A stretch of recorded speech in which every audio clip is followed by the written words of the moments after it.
She didn't see me at first. The elevator doors slid open, and there they were, backs to me, champagne in hand, swaying slightly to some invisible rhythm. Her laugh echoed through the corridor, that exact pitch I used to think belonged only to me. He whispered something in her ear. She leaned in, giggling, and pressed her forehead to his. I didn't move. The box in my hand suddenly felt heavier than it should. My fake Courier badge, still hanging on my chest, felt like a scarlet letter. Package for Callista Mayfield, I said, but my voice cracked halfway through the name. Not loud enough. Not brave enough. She turned. The color drained from her face. Instantly, like someone flipped a switch and turned off the lights behind her eyes. Her fingers unclenched from his suit jacket, but too slowly, like her brain was deciding what lie would work fast enough. I took a step forward and handed her the package. She didn't reach for it. He did.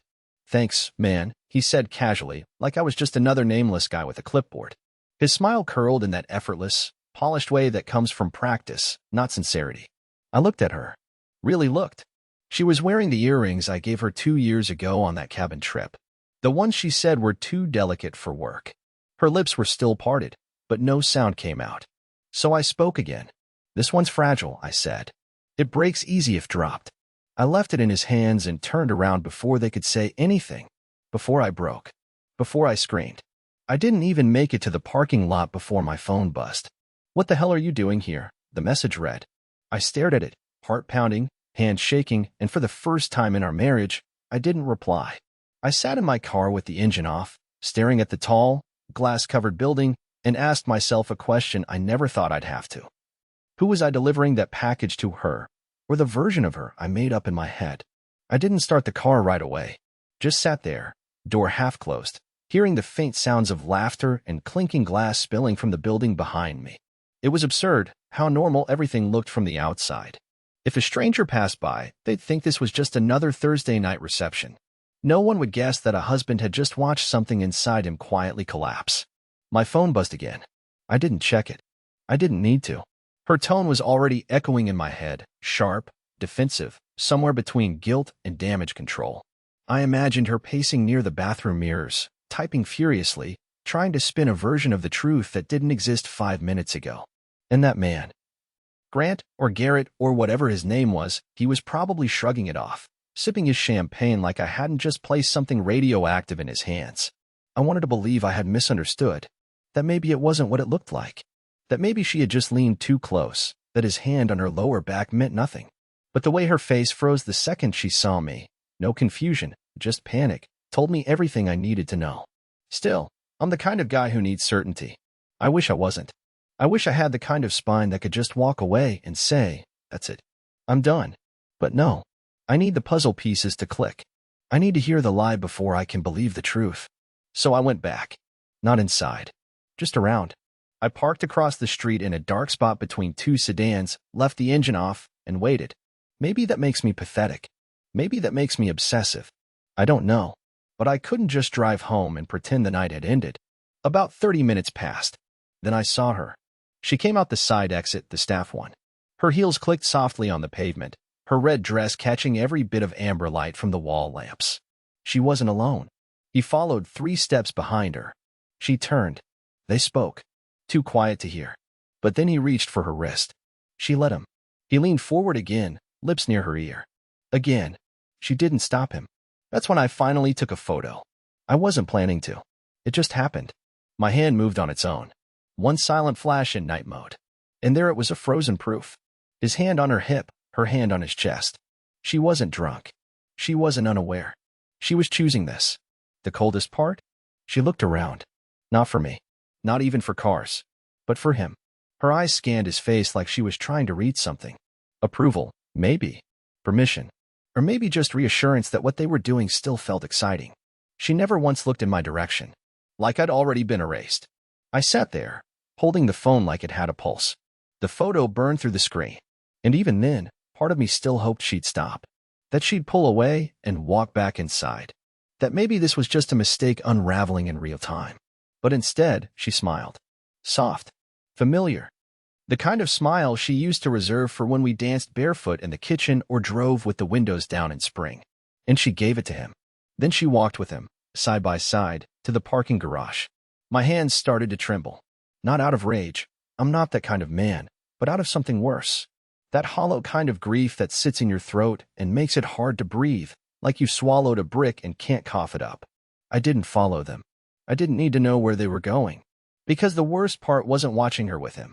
The worst part was realizing how long she had been practicing that smile, knowing it was never meant for me. The house was silent by the time she returned. I didn't leave the living room. I sat there in the dark, the TV off, the bracelet box still on the table, unopened, a ridiculous symbol of who I used to be before tonight. The only light in the room came from the hallway sensor, which blinked weakly every time I shifted in my seat. It was strange how the silence of a house can start to feel like it's accusing you of something. The front door creaked quietly.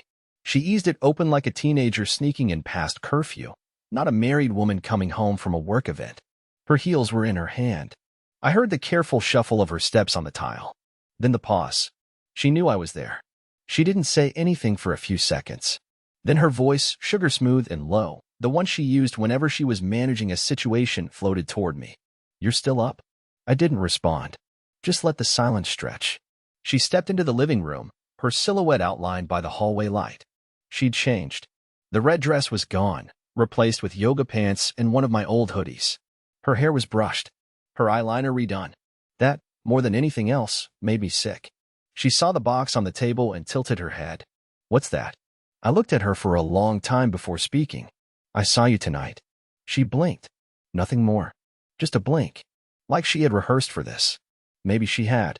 "I don't know what you mean," she said, sitting down at the far end of the couch like we were strangers on a train. She crossed her legs and waited, hands folded. Controlled. I wanted to scream. Instead, I pulled out my phone and turned the screen toward her. The photo. Her hand on his chest. His lips near her ear. There was a pause. A single moment where she flinched, not from guilt, but from being caught off guard. Then it passed. She exhaled through her nose, slow and theatrical. "That's what this is about?" "Ellery, it was a work photo. We were talking. That's literally all." I was stunned.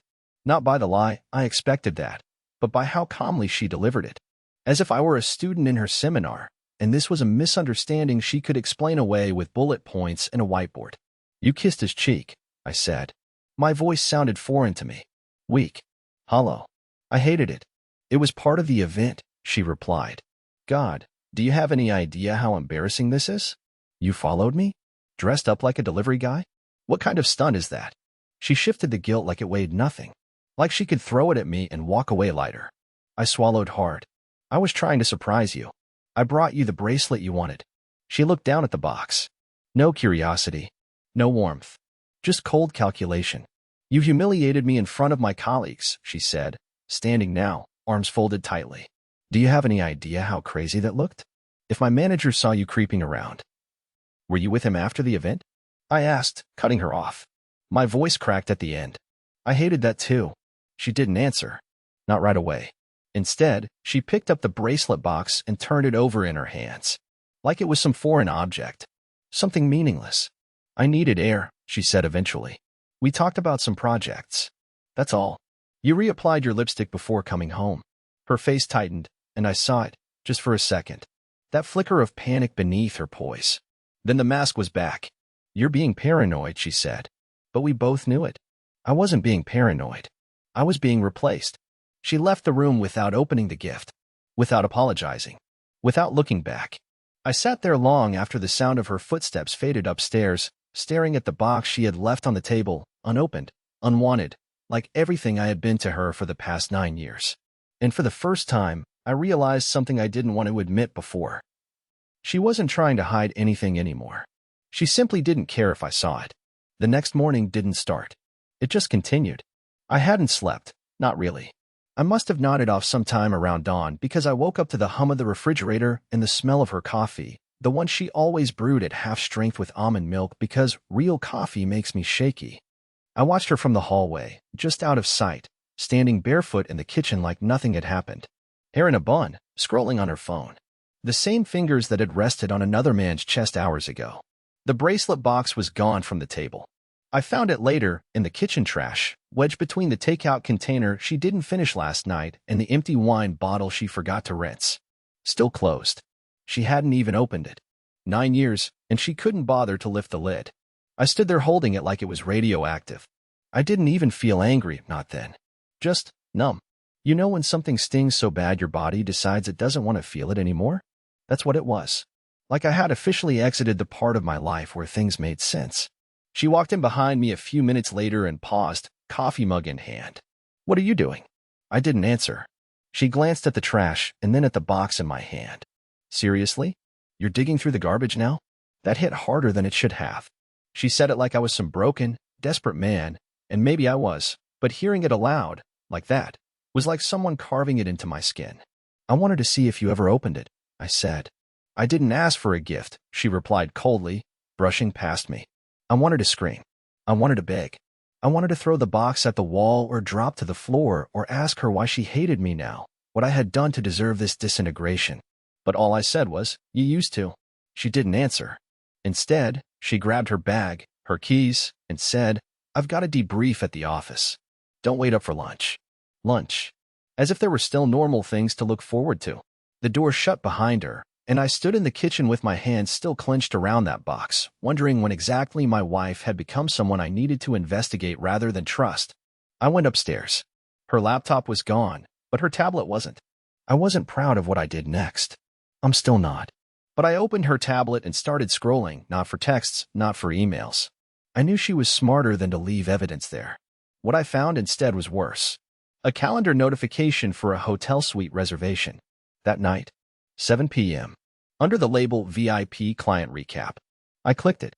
No notes. No address. But I knew the place. The same boutique hotel downtown where we used to go when we wanted to escape our routine. The irony wasn't lost on me. I stared at the screen for what felt like hours. Then I did something I never thought I'd do. I packed a small bag, changed into a navy polo and jeans, and took a ride share across town. I wasn't going there to confront her. I wasn't going to rage through the lobby or drag her out by the wrist. I just needed to see it. To know, once and for all, that I hadn't gone crazy. That the death of our marriage hadn't been a quiet miscommunication but a loud, deliberate betrayal. I got to the hotel around 6:40. I waited near the side entrance. I knew that lobby too well. I didn't want to risk her spotting me if she was already inside. At 7:03, I saw her. Same dress. The red one from the night before. She had it draped over her arm like it was a costume. Her hair was done differently. A little looser. More deliberate. She wasn't alone. He walked beside her. The same man. Same smug posture. Same practiced hand on the small of her back. He said something that made her laugh. I recognized the laugh, but it didn't sound like mine anymore. They entered through the back. I waited 10 more minutes. Then I walked into the front desk with my heart slamming against my ribs, trying to think through the flood of noise in my head. I leaned toward the concierge, voice steady but low. "My name's Ellery Mayfield. I think my wife is here with a client. She may have forgotten her prescription. Could you tell me which room she's in?" The man behind the desk gave me a polite but suspicious smile. "I'm sorry, sir. We don't give out room numbers." I nodded like I understood. Like I was going to leave. But I didn't. I walked to the hotel bar and sat at the far corner where I could see the elevators. I nursed one drink for 40 minutes. And then, right as the second elevator dinged, I saw her. Alone. Hair messy. Lipstick slightly smudged. She wasn't laughing anymore. She was texting someone. Not smiling. Just walking fast. Straight toward the exit. Like she was trying to get out of a place that had suddenly started burning. And as she passed by the bar, she didn't see me. Because to her, I was already gone. The hotel door swung shut behind her, and she stepped into the night like she hadn't just erased 9 years of my life behind a closed suite door. I tossed a few bills on the bar, not bothering to count, and slipped out the side like a shadow. I didn't even know what I was doing. There was no plan. No confrontation script. I just couldn't let her vanish into the dark with the final word being silence. She moved quickly down the sidewalk, heels in hand again, her flats clicking against the concrete. She wasn't walking like someone afraid. She was walking like someone free. And that made something in my chest ache in a way I still can't describe. She looked weightless. Untethered. Like I was a chapter she had already flipped past. I followed at a distance. Not close enough to alarm her. Just enough to know where she was going.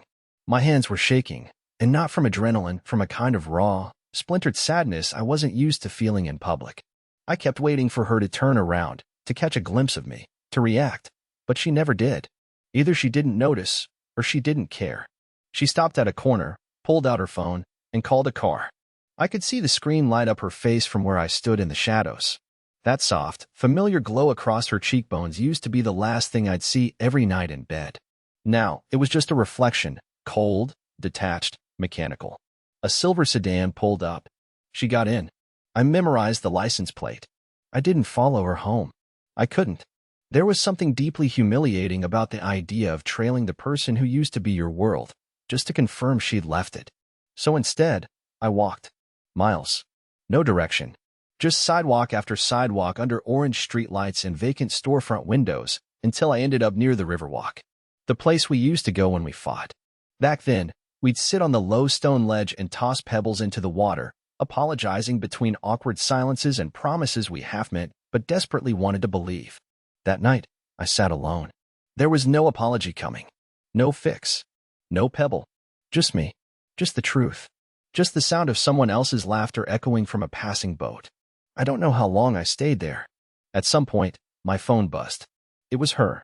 You left the light on in the kitchen. That was the message. No, where are you? No, I'm sorry. No mention of the hotel. No explanation. Just a passive-aggressive reminder, like I was a roommate who forgot the rules. I didn't answer. Not then. Instead, I went home. Quietly. Through the back, like a stranger. The house felt foreign now. Like I had stepped into someone else's life. The photos on the walls, us on vacation, laughing over wine, holding hands on a pier, all looked like stolen moments. As if I had borrowed someone else's happiness and forgotten to return it before the deadline. I went upstairs. She was already asleep. Or pretending. Either way, her back was to my side of the bed. Her hair still held a faint scent of perfume, not the one I remembered. A new one. Subtle, expensive, unfamiliar. I stood there, in the dark, watching the rise and fall of her shoulders under the comforter. And for a moment, I thought about waking her up. Asking. Demanding. Pleading. But instead, I walked into the bathroom and locked the door behind me. I turned on the shower, but didn't step in. I just sat on the edge of the tub, fully clothed, the steam curling around me like fog. It hit me there, not in the hotel, not in the bar, not even at the trash can with the bracelet, but right then, sitting on cold porcelain, that I had been living next to a stranger. And I wasn't even mad about it. I was embarrassed. Embarrassed that I hadn't noticed sooner. That I had clung so tightly to a ghost of who she used to be that I didn't see the bones beneath the skin. And that ghost? She wasn't haunting me. I was haunting her. I didn't sleep. Again. The house stayed quiet except for the occasional creak of old wood and the low hum of the fridge, like it was trying to fill in the silence we refused to break. I stayed on the couch, pretending I'd fallen asleep watching TV. Truth was, I couldn't stand lying next to her anymore. Not because of anger, I still didn't feel that, but because every inch between us in that bed now felt like a lie I'd helped build. At around 6 a.m., I heard her get up. Her usual morning routine. Soft footsteps, a light flicked on in the kitchen, cupboard doors opening in the rhythm I knew by heart. I didn't move. I listened to her pour her almond milk, stir in whatever collagen powder she'd recently fallen for, and scroll through her phone while sipping from her ceramic mug that said "breathe" in cursive. She didn't speak. Didn't call my name. Didn't even peek into the living room. And then she left. Just like that. Keys, door, silence. No goodbye. A part of me thought she might have slipped a note into my jacket pocket, or left her ring on the table, or finally said anything that acknowledged the storm swirling between us. But she didn't. She just vanished into her morning like it was any other day. I got up an hour later and went to our bedroom, not because I needed anything, but because I wanted to see what she left behind. The drawer where she kept her perfume was open a crack. The corner of one of her blouses hung out of the closet like it had been tugged and forgotten. And there, on the vanity, was an envelope. No name on it. Just placed there. Like bait. I stood staring at it for a solid 5 minutes. I knew opening it would be a line I couldn't uncross. But she had left it in plain sight. Not hidden. Not tucked away. She wanted me to see it. That was the game now, push without touching. Hurt without words. I opened it. Inside was a folded itinerary. A reservation confirmation for a weekend trip, 2 names, 1 room, 3 nights. Not just any hotel. The same beach resort we went to for our honeymoon. His name was there. Elliot Jameson. I finally had a name. I finally had something real to hate. But the worst part? She had booked it 2 weeks ago. That was before our last dinner date. Before our Netflix and wine night where she fell asleep in my lap halfway through a movie. Before she'd smiled at me and said she was proud of how hard I was working lately. She had already decided. Everything since then was just theater. I sat down on the edge of the bed, the envelope still in my hand, and felt something break. Not loudly, not with violence, but with this quiet finality, like a beam inside me had silently splintered. She didn't forget to hide it. She just stopped caring if I knew. That's when I did something I didn't expect. I took out my phone, opened my notes app, and started typing. Not a message to her. Not a rant. Just a list. Things she doesn't know I know. The hotel suite with him on Thursday. Her perfume changed in October. She never deleted our vacation photos, just moved them into a folder called Past. She told her friend Claire she needed space to breathe last month.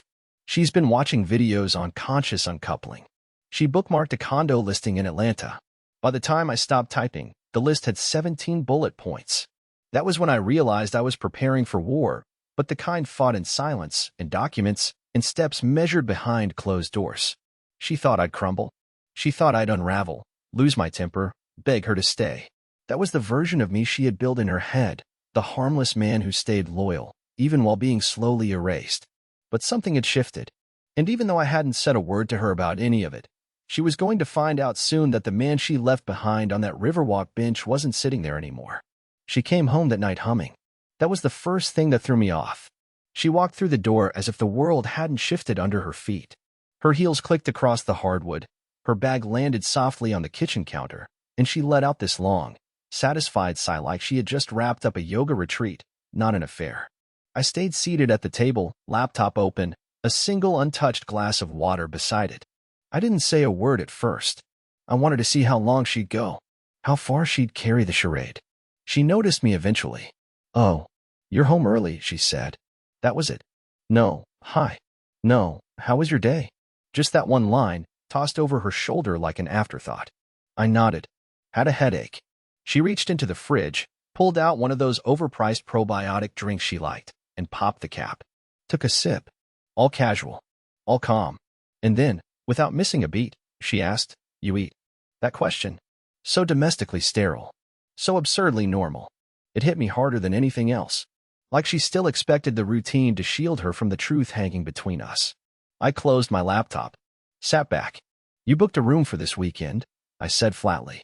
She paused mid-sip. Her hand didn't shake. Not even a blink.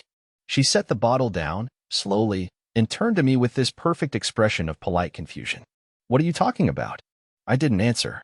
I reached into the drawer beside me and slid the printed itinerary across the table. I had it printed that morning at the UPS store down the street. I made sure it was clean, sharp, undeniable. Her name. His name. Their room. Her eyes scanned it quickly, and for a flicker of a moment, I saw it. That hesitation. That stutter of truth breaking through the lie. But then, just as quickly, she lifted her gaze and shrugged. "It's a conference. He's a regional director. We're presenting together. That's all." I laughed. I actually laughed. It came out bitter and short, like air leaving a flat tire. "One room, Callista." She shrugged again. "The company booked it. It's a suite. It has 2 beds." "No, it doesn't." That got her. I had called the hotel earlier. Asked about the room type. Got the specs. 1 king-sized bed. No pullout. No adjoining door. She opened her mouth to spin again. I could see it forming, but this time, I cut her off. "Stop." She froze. I'd never said it like that before. Not sharp. Not desperate. Just final. I stood slowly, picked up the paper, and held it out toward her again. "You don't have to lie. Not anymore. I saw you with him. At the event. At the hotel. I know everything." There it was. On the table. Truth, heavy and cold. And she didn't cry. She didn't panic. She didn't scream. She just sat down, folded her hands, and stared at me. "Okay," she said after a long pause. "So now what?" That question. That careless, detached question. It broke something in me that I didn't even realize was still intact. "I don't know yet," I replied. She leaned back, arms crossed, like she was negotiating a deal. "You want a divorce?" I shook my head slowly. "I want the truth." She rolled her eyes. "The truth won't make you feel better, Ellery. It never does." My mouth went dry. "Try me." So she did. With clinical precision, she told me about the night it started. How it wasn't planned, how it just happened, how she didn't mean to fall, that classic trifecta of betrayal, delivered without remorse. She explained how she'd been lonely and unseen, and how he paid attention and understood her professionally. Her words were careful, controlled, like a report she had memorized just in case this moment ever came. And the worst part? She wasn't sorry. Not really. She was only sorry I found out. I stood there, silent, as she dissected our marriage like it was a spreadsheet full of errors. I listened. I let her talk. I let her explain away 9 years of my loyalty like it was a technicality she could override. And when she finally stopped, I said only one thing. I want you out by Sunday. Her expression didn't change. No panic. No fight. Just the smallest nod. Like she had been expecting this part. Like she had pre-packed the emotion for it already. She stood, grabbed her drink, and walked upstairs without another word. And I stayed there, frozen, wondering how many months or years I had spent loving someone who had already left the room. She didn't cry when she left. No dramatic goodbye. No last-minute apologies or tears in the doorway. She just packed her things over the course of a quiet Saturday, boxing up pieces of herself like she was removing decorations after a long party that had already gone stale. By Sunday morning, she was gone. A pair of earrings left behind on the bathroom counter. A half-used bottle of shampoo in the shower. Nothing of value. Nothing worth chasing. And still, I felt empty. Not because I missed her, but because I finally had space where she used to be, and I had no idea what to do with it. The first few days were strange. I'd catch myself setting 2 plates at dinner. I'd instinctively pause shows, waiting for her to come back from brushing her teeth. Muscle memory is a cruel thing. It keeps performing long after the heart has stopped asking it to. But little things started shifting. I started sleeping better. I took long walks in the evening again, the way I used to before everything got complicated. I reconnected with an old friend from college I hadn't seen in 7 years. We met up at a diner one morning and laughed harder in an hour than I had in months. I reorganized the house. Not because it was messy, but because I needed the place to feel like mine again. One night, I stood at the kitchen counter and opened the bracelet box, the same one she'd tossed in the trash. It was still beautiful, delicate, simple, undeserved. So I wrapped it back up, walked down to the Riverwalk, the place where I once sat, and let the world collapse quietly on my shoulders, and I left it there on a bench. Not out of spite, not as a symbol, but as a way of saying, I'm not carrying this anymore. Someone else will find it. Maybe someone who needs it. That night, I went home and deleted the list from my phone. Not because I'd forgotten what she did, but because I didn't want to memorize the pain any longer. Forgiveness didn't come in a flood. It came in pieces, in ordinary things. In a warm cup of coffee I made without thinking about her. In a quiet morning with no phone buzzing. In the absence of lies. I didn't become a stronger man because of what she did. I became one in spite of it. A few weeks later, I got a letter from her lawyer.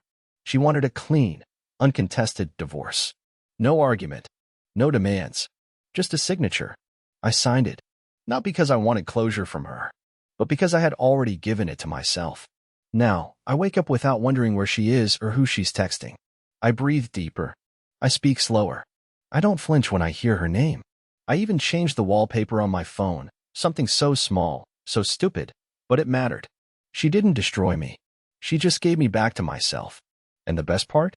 For the first time in a long time, I'm not afraid of being alone.